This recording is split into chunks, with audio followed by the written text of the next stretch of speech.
This is the Horniman store. So it used to be a Victorian school, and the Horniman used to be part of the London Education Authority.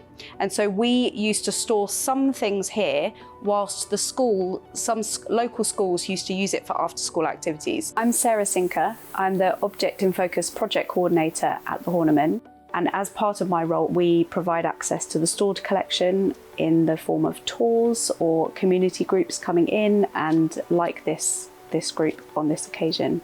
And we'll show people around the store and talk a little bit about what we do in terms of collections management and how we care for things behind the scenes at the museum. Down here, you've got some more kind of large objects. For example, this is an organ. And then as you move down through here, you've got, I'm going to show you behind the Tyvek. So this material in itself is really interesting.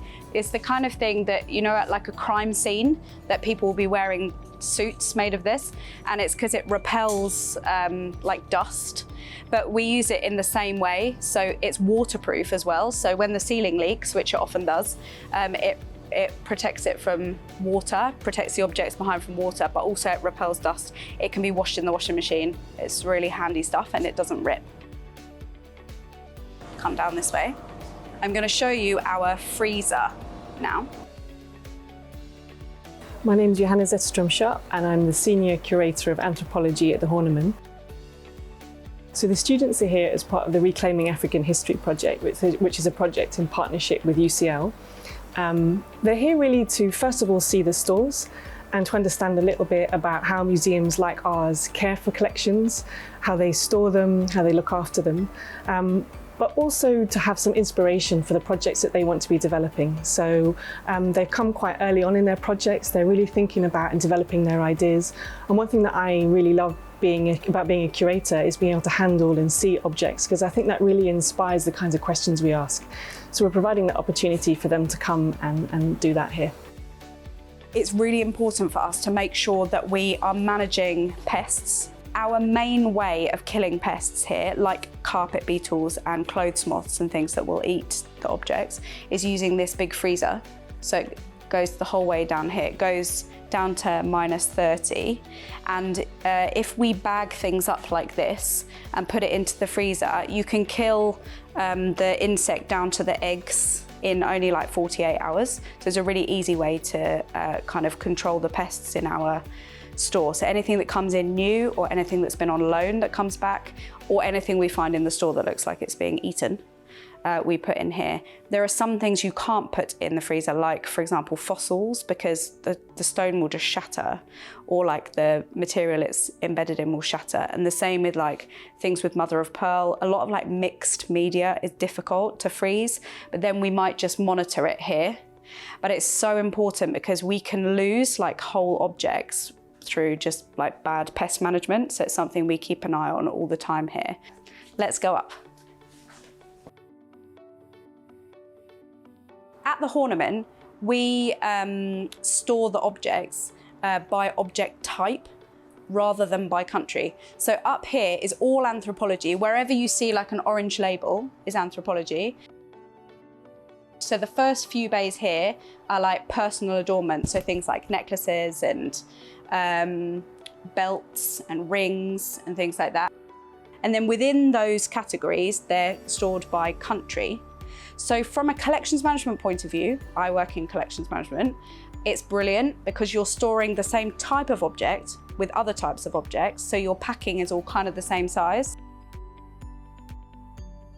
I'm going to show you the weapons room.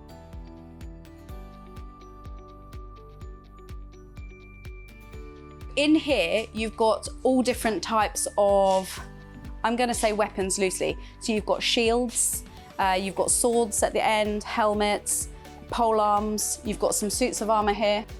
What I want to show you is the arrows, which are here. So this was a project to restore some of our arrows a few years ago. Oh wow, these are beautiful. Yeah, they're amazing.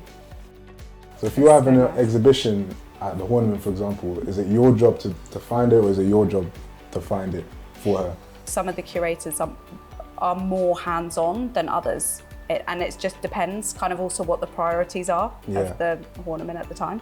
So some of them would prefer to come in here themselves and and kind of root through and see, and then because we have a database with everything on it, so you can run searches and find out a lot of information from the database. The best way almost is to like just look and see what there is. Let's go down.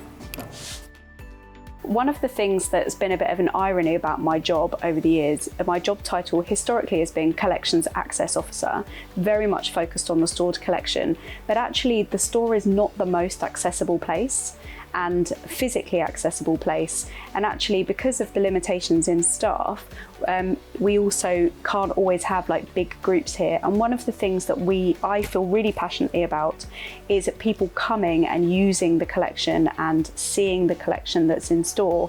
We have such an amazing collection that's here, and there is no point it being in store and not being seen.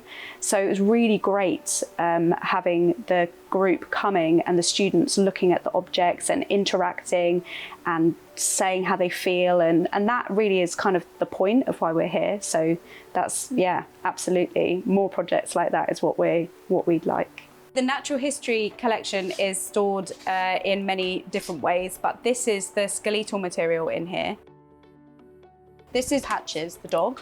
I'll just show you him very quickly. And we're not allowed to name the objects, but one of the curators a few years ago named him Patches, so we do call him Patches. It's the only one. So this whole bay is dogs, so these are all dog skeletons.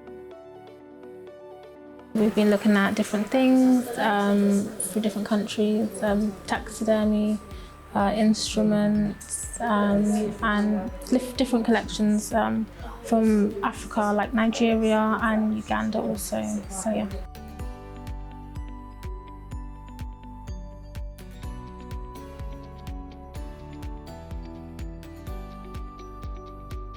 I'm going to tell you a little bit about how we handle things here, because we're going to pick some things up and take a look.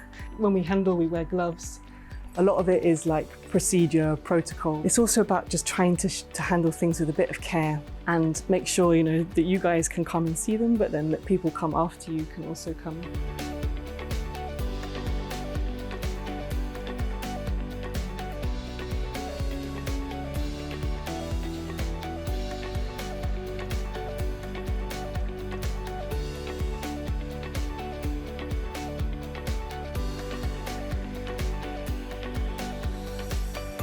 We were looking at different artefacts, ranging from kind of colonial artefacts to sort of modern day artefacts. I found that really interesting because there's stuff that is not on display, it's kind of stuff that's hidden, and being able to come into an archive and look at things that maybe people haven't actually looked at for a few years is kind of quite a unique experience.